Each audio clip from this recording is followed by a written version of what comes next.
The Camry TRD. Yeah, like legitimately. Legitimately, I would put solid money that a Camry TRD could slaughter everything on the dealer lot from like 68.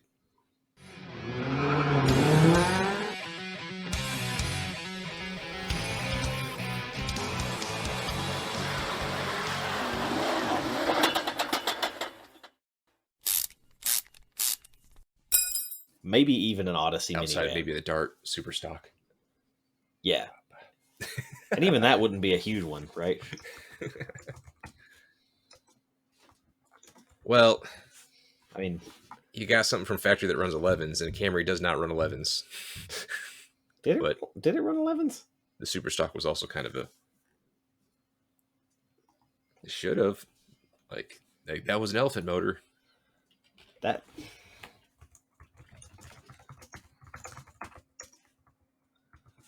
I'm curious now. That's way faster than I thought. It's super. I thought the super stock was like knocking on 10s back when it shouldn't have. It was also like a stripper, base model Dart with just a big engine and weight reduction. Crash box 833. Whoppa, whoppa,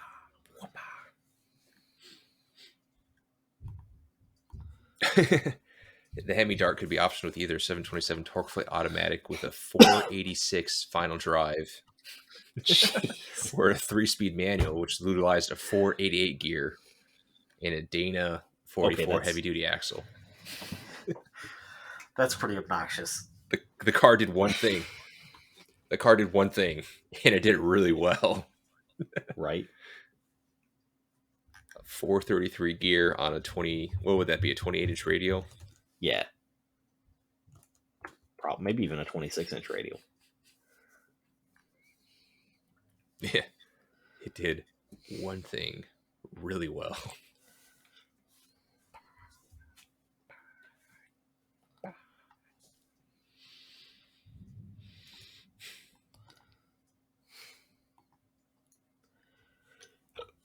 Yeah.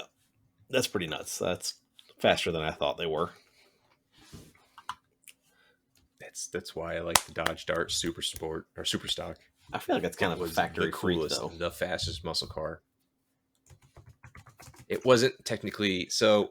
The Hemi Dart was a factory freak. The Super Stock was not technically a production vehicle. It was like the Copos or what did Ford do at the time?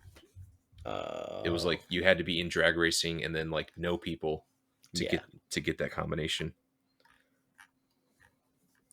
But like you talk about the guys with like the 455 Rocket or the GTOs who are like, yeah, we have the baddest car of all time.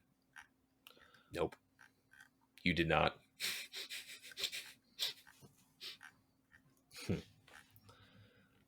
Yeah, I was thinking like most of the fast stuff from the 60s was like 12s. You know what I mean? Yeah, they were knocking down mid-12s. Was it the 396 Chevelles? Yeah, 396 Chevelles. What was it? The 426 Hemi Roadrunners and Barracudas. 427 Vets. Yeah. The Vet's the only one that you really had to sweat being stupid fast. Was like the C2 ZL1.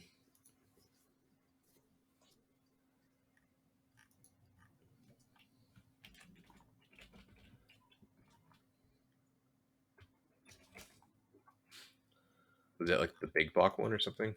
The ZL1? Yeah, you could say that. Oh, it was a 427 dry sump engine back in the 60s. Yeah. Oh. Have you never heard of the OG ZL1? No. Oh my. So RPO code ZL1 originally back in 69. Sorry, I'm going to go on a tangent here about Corvette history because I love Corvette history. So RPO code ZL1 started back in 69. Aluminum block, aluminum headed, dry sump, push rod. I guess what would technically be a Gen 2 small block or big block? I guess it's related to the 396, but aluminum. Mm-hmm. No radio, no air conditioning. Yep. So the ZL1 option pack required a few options and also automatically deleted a few options like AC. Mhm. Required the F41 suspension pack, Positrack, a couple other things. It was the G81 Positrack, the Yeah. J56 special heavy duty brakes, and the K55 transistorized ignition. Yeah. So this thing was rated exactly the same as the L88 that it replaced, right? Which was like Right. 400 and something, like 420, 430s, some shit like that. Mm-hmm. But of course, right, it's all aluminum, more compression, different heads, better connecting rods, better pistons, all this jazz, but made the exact same power, at least according to the paper. And it was cool and all. And then when it started competing in SCCA, because this is back when vets actually ran in SCCA with like factory backing. Back when GM knew what the fuck they were doing with their porn scars. Okay. Yeah. A few people had Thank you, tested Dick it Landy. and Actually, Landy was the Dodge guy, right? Maybe. I don't remember. no, I'm thinking of it's Roger something. It starts with the D. Oh, fuck. Whoopsie. Oh, So yeah, shit. when they I used to know this stuff off the back of my hand. Dick Landy was Mopar. yeah, he was the Mopar guy. So yeah, when they started competing with the SCCA stuff, a few of them got tested and were found to be producing, high 500s horsepower, like 550, 580, something like that, which was nuts, right? They're rated at 430 and actually producing 500 plus. Right. Yeah. So all aluminum big block goodness. It doubled the price. It was $10,000 brand new. Weirdly, not it was insane. It didn't sell very well, and it wasn't the last time GM tried that insanity. Right. So the C4 ZR1 had a very similar thing where the option pack cost as much as the car itself did. Mm-hmm. And it also didn't sell very well, probably for very similar reasons.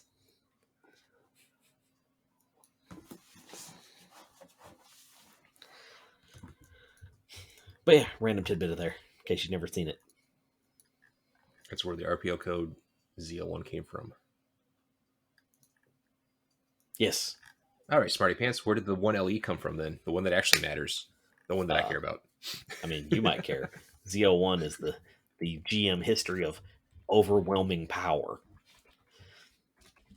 Yeah. And I have no idea where 1LE came from. I'm familiar with most of the Z codes, but and Right. most of, I'd say like ZR1, half ZL1. of the ZR1, Z06. ZL1, Z06, Z05, Z66, Z71, all those.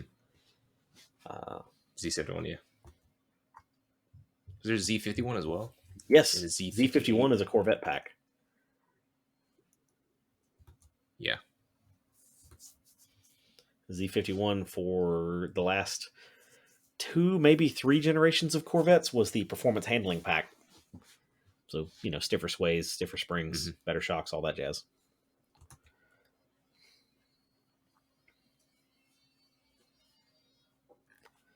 That was super random, but awesome. Anyway, the direction I was going with that before I got sidetracked by the ZL1 is that most of that stuff ran like 12s-ish, mid-12s.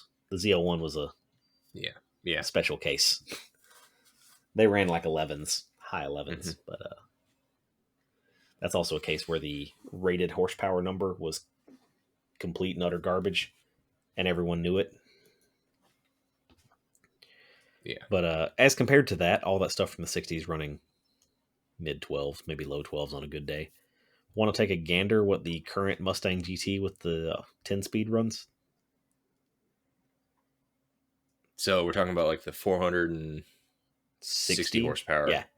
Yeah, the current. Yeah, 460 GT. horsepower, 10-speed auto, right? Base GT, not special anything. Just a base GT. 12.3 and 121 miles an hour, 118.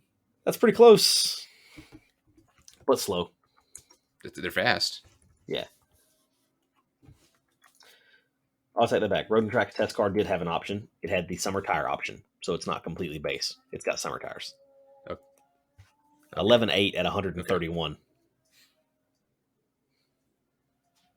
11.8 at 131. From a stock car with AC and a warranty. Yeah.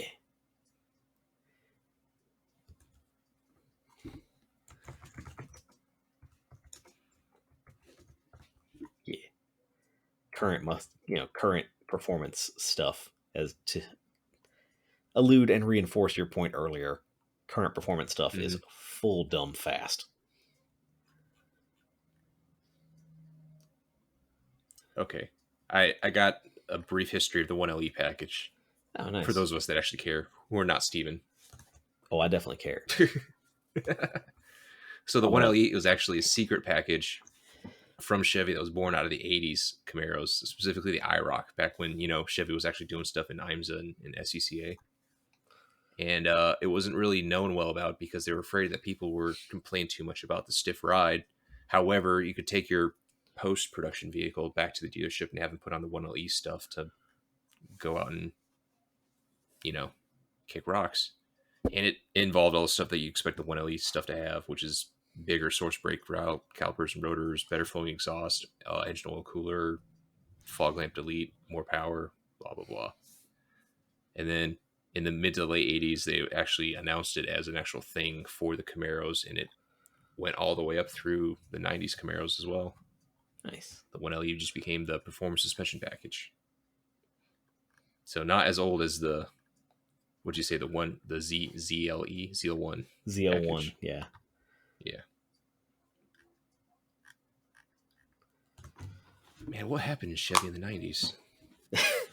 A lot of things. Yeah, like no kidding. Yeah, it is kind of incredible, right, to think of like back in the 60s, the late 60s, but still the 60s. Somebody at GM okayed an all aluminum big block. Yeah. As a factory thing. And someone okayed that for production. Yeah. They gave it the green light and said, here, use this. Yeah. Like somebody in engineering was like, you know what we need? More aluminum and also more big block. Yeah. Which, it's hard to argue with logic like that. More big block goes in everything. Thank you so much for listening to the Broken Axle Podcast. If you enjoyed us, please leave a comment and like and subscribe for more. And if you want to help us out, we've got a new merch line. You can check the links below and follow our social media at the Broken Axle Podcast. And you can find me on Instagram at nomadic.wheelman. And you can find me on Instagram and Facebook as JustCan'tDrive55. For the rest of us, hug your kids and call your mama. And go bust some knuckles.